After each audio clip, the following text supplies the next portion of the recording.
Red Willow County, Texas, 1908. The sun sank low, spilling amber light across dusty streets and skeletal trees.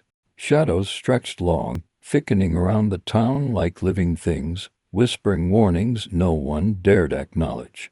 Silence had a weight here, heavy and pressing, as if the air itself feared the night to come.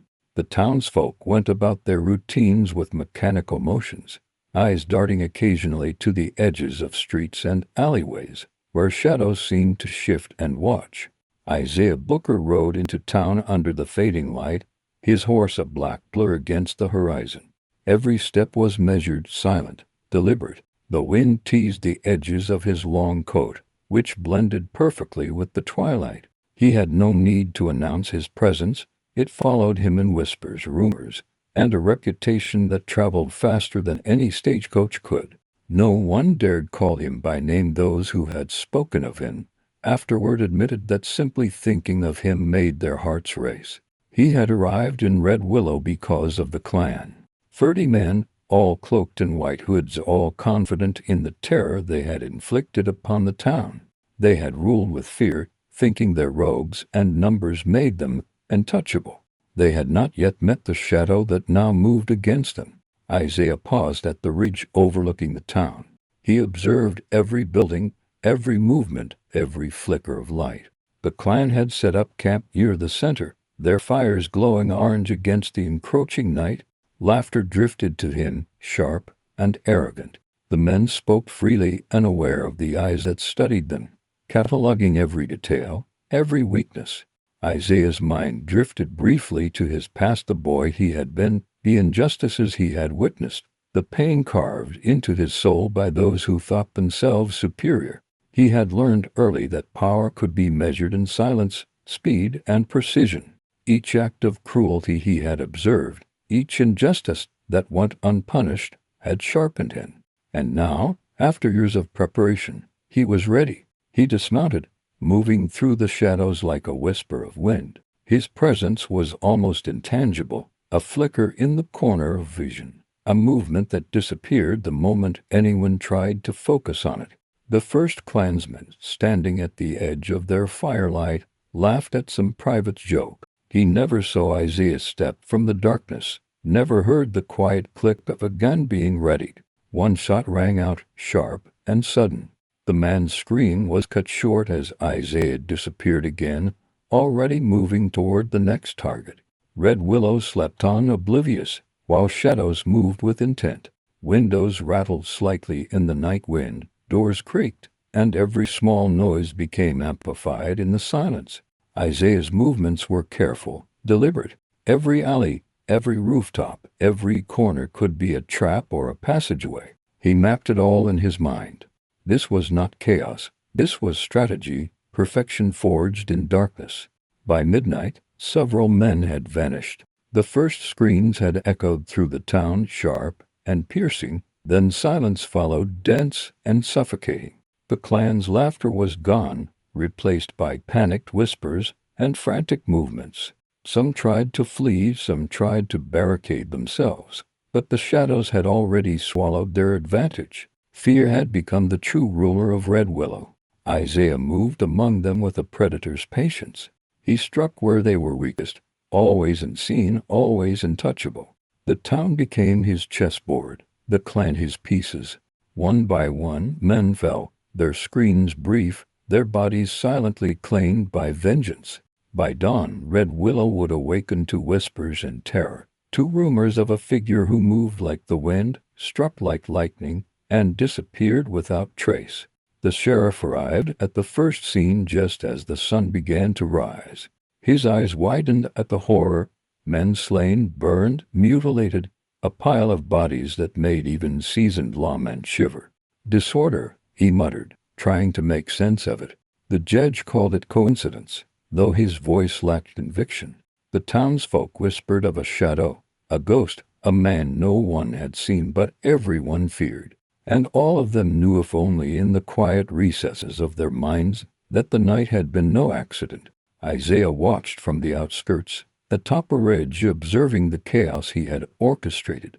There was no joy, no celebration, Only satisfaction in precision, in balance restored, in justice delivered where none had dared to enforce it. He remained a shadow, invisible yet present, a name unspoken but understood by all who survived. The night had been the first act, the beginning of a reckoning that would leave Red Willow forever altered. Shadows lengthened, winds whispered, and the people learned that fear could be measured, delivered, and wielded by a single man. Isaiah Booker, the most feared black cowboy, had arrived, and the town would never forget the night justice walked in darkness. The sun had barely risen over Red Willow, but the town already felt hollow, as if the darkness of the previous night had seeped into its very streets. Windows remained shuttered, doors bolted tight, and every footstep seemed amplified in the eerie silence. The townsfolk moved cautiously, their eyes darting to corners and alleyways, as though expecting shadows to leap out at them. Whispers spread like wildfire, each one darker, more exaggerated than the last. 30 men had been taken, and no one knew how or by whom. The sheriff walked the streets slowly, trying to comprehend what had occurred. Bodies were found burned, mutilated, or slumped in terror, each scene more horrifying than the last. Disorder, he muttered, though even he knew the word was inadequate. The judge called it coincidence, but his own voice betrayed doubt. And the townsfolk, they whispered in fear, unwilling to call the figure by name, yet knowing instinctively that someone or something had moved among them with lethal intent. Isaiah Booker had not rested. The first night had been only the beginning. From a ridge overlooking the town, he watched every movement, cataloging patterns, observing fear as it spread. The clan survivors were hiding, scattered among barns, attics, and cellars, trembling at every creak and flicker of light. Even the bravest men were paralyzed by terror. Isaiah knew the lesson was sinking in. Their confidence, arrogance, and cruelty had made them vulnerable. He moved silently through the town, using the darkness as a cloak. Every step was deliberate, every glance measured. He noted patrol routes, weak barricades, and escape paths. One by one, he would isolate his targets. Fear was as much a weapon as any firearm, and Isaiah wielded it with precision. The first of the remaining men was a brute named Clayton, notorious for his violent streak. Clayton had barricaded himself in a shed, pistol trembling in his hand, thinking the walls would protect him. Isaiah approached silently, shadow in the building. Clayton glimpsed movement, a flicker of darkness, and froze, his pulse quickening. The next instant, a gunshot rang out. The man fell without a scream, swallowed by the shadows. The others, hearing only a sudden thud, panicked further. They fired blindly into the night, bullets tearing through wood and dust, but Isaiah had already vanished, moving toward the next target. Throughout the day, the town grew more restless. Farmers avoided their fields, shopkeepers closed early, and children huddled near their parents, listening for any sound that might hint at danger. Red Willow was under siege, though no army had arrived. The siege was psychological, invisible, and absolute. Isaiah had become the embodiment of terror. As night fell again, he intensified his campaign. The remaining clan members were trapped in their fear, making mistakes he had anticipated. A group of 3 men barricaded themselves in a barn, firing blindly into the darkness. Their shots missed every time. Shadows shifted, and Isaiah struck with deadly accuracy. One fell silently, then the next, then the last, until the barn was still except for the faint crackle of embers from a small fire. Smoke drifted through the cracks, twisting with the night air, carrying the scent of fear and death. The townsfolk whispered of strange sights, flickers of movement at the edge of vision, shadows that seemed to vanish when approached, a feeling of being watched at all times. They spoke in hushed tones about a ghost, a demon, a man no one could see but everyone feared. Red Willow had become a town ruled by suspense and terror. By midnight, only a handful of men remained. They attempted to regroup, desperate and terrified, but Isaiah had anticipated their every move. He moved with lethal efficiency, striking from angles they could not comprehend. One man attempted to flee down a narrow alley, only to find it blocked by a shadow he could not see. Another tried to scale a rooftop, thinking it offered safety, and fell into a trap set by Isaiah with calculated precision. Panic had replaced arrogance. Fear had become instinct. Meanwhile, the sheriff and judge wandered the streets, powerless and bewildered. They saw the aftermath, the bodies, the destruction, but could do nothing. Red Willow had become a hunting ground, and the hunter was invisible, unstoppable, and perfect. By the second night's end, the clan survivors were few, hiding in attics, cellars, and barns. Their courage had been replaced by a raw, instinctual fear. The town itself had transformed, doors locked, windows barred, and streets empty. Every whisper, every flicker of wind reminded the people that Isaiah Booker had been there. Isaiah paused on a ridge overlooking the town, observing the terror he had orchestrated. He did not celebrate. There was no joy in this work, only satisfaction in balance restored and justice delivered. Each man who had used fear to dominate others had now experienced it themselves. Every scream, every fleeing figure, every abandoned building was a testament to his precision, patience, and planning. Word of Red Willow spread. Neighboring towns whispered rumors of a black cowboy who had destroyed 30 men in a single night. Newspapers cautiously reported unexplained tragedies or disorder. But the truth was darker, more precise. A shadow moved among the living, delivering vengeance where the law had failed. Even children sensed it. They whispered stories of a man who moved like a shadow, struck without warning, and vanished into darkness. Parents dismissed it as fantasy, but unease lingered in every room, every corner, every footstep. Red Willow would never be the same. The town had learned a lesson in fear the hard way. And Isaiah, he did not linger. His work in Red Willow had reached its peak, but the world beyond waited. Other towns, other injustices, other cruel men would feel the weight of his presence. He would move as he always hadn't seen, unstoppable, relentless. A shadow in the night, a name unspoken but remembered. As dawn approached, Red Willow lay in silence, haunted by the previous nights. Fires still smoldered, windows remained shut, and the survivors whispered of what had come and gone. The legend of Isaiah Booker was no longer a story, it was a warning. Fear had been delivered, justice enacted, and the town would never forget the nights when shadows walked with lethal purpose. Red Willow awoke to a strange stillness that morning. The sun rose over the town, but its light seemed muted, as if even nature hesitated to intrude upon the aftermath of what had occurred. The streets were empty save for a few cautious souls peering from behind shutters, glancing nervously at shadows that moved of their own accord, or so it seemed.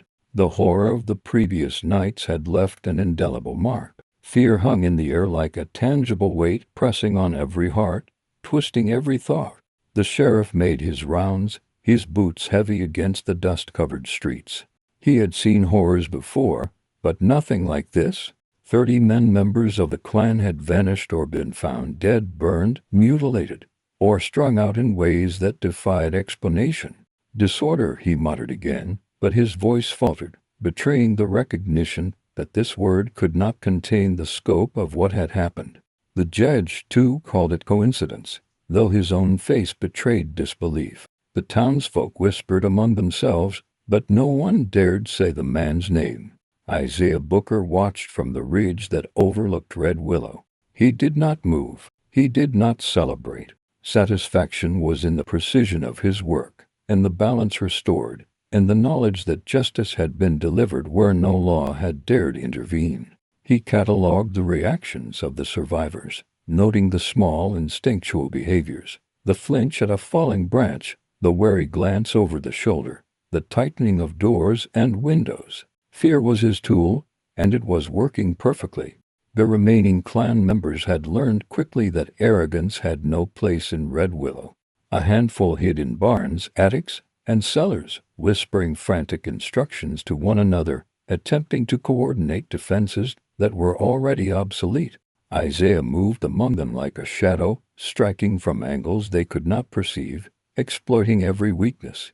The town itself had become a labyrinth of terror, and he navigated it with intimate knowledge. In one isolated barn, two men huddled together, clutching their pistols, as if the weapons alone could save them. Isaiah approached silently, each step a whisper, each breath controlled. They fired blindly into the darkness, bullets tearing through wood and dust, but Isaiah was already behind them, unseen, unstoppable. One fell silently, then the other. Their bodies crumpled into the shadows, leaving nothing but the faint rustle of straw and a lingering, suffocating tension. Meanwhile, the town's residents began to piece together the impossible. Whispers turned into rumors, rumors into fear that spread beyond Red Willow's borders. Neighboring towns spoke cautiously of a black cowboy who had eradicated 30 men in a single night. Newspapers reported it with care, labeling it unexplained tragedy. But the story took on a life of its own in oral accounts. The man was a ghost, a phantom, a harbinger of vengeance that moved unseen and struck without warning. Isaiah did not linger to hear the stories. He was always moving, always observing, always calculating. Red Willow had been only the beginning. Other towns, other injustices, other men who relied on cruelty and fear would face the same reckoning. Wherever the innocent suffered and the powerful abused their position, he would appear. His presence was a warning. Fear would be repaid, and justice would arrive without delay. The sheriff and judge attempted to make sense of it, to assert some control over a situation that defied comprehension. Meetings were held behind closed doors, strategies debated, but all ended in frustration. There were no suspects, no witnesses, no leads. The clan had been dismantled, and the one responsible remained invisible, unstoppable, untraceable. Red Willow had been transformed, and no lawman, no official, could undo the terror that had been unleashed. In the days that followed, the town's rhythm adjusted to the new reality. Shops closed earlier, doors remained bolted, and shadows were watched with suspicion. Every creak of wood, every flicker of wind, every rustle of leaves carried the implicit warning of Isaiah Booker. He had demonstrated the consequences of cruelty, and Red Willow had absorbed the lesson with an intensity that would last a lifetime. Even children felt the weight of his presence. They whispered of a man who moved like wind, who struck without warning and vanished into darkness. Their parents dismissed the tales, but unease lingered in every corner, every room, every step taken alone. Fear had become an instinctive response. Red Willow would never return to its previous state of complacency. The clan survivors were fractured and broken. They dared not speak of what had happened, fearing that to utter the man's name might summon him again. They hid, trembled, and plotted in vain. Their confidence had been replaced by terror, their arrogance extinguished. Every night, the darkness reminded them of the shadow that could strike without warning, of the man who had observed, calculated, and executed a level of precision they could never match. Isaiah rode quietly at night, often glimpsed only as a shadow at the periphery of vision. He never lingered. He never announced his presence. The townspeople felt him everywhere and nowhere at once. The legend grew, fed by fear, whispered accounts, and the tangible absence of those who had once ruled through terror. He had become more than a man. He was a force, an idea, a shadow that reminded all who had wielded cruelty that they were never untouchable. Red Willow County learned a lesson that could not be taught in courts or sermons. Justice had arrived in the form of a single, relentless man who understood fear, precision, and retribution. The town rebuilt, but the memory of the nights when Isaiah Booker moved unseen lingered, shaping behaviors, tightening doors, and teaching even the bravest hearts to hesitate in the darkness. And Isaiah, he moved on, as he always had. Other towns awaited. Other men relied on fear to dominate and abuse.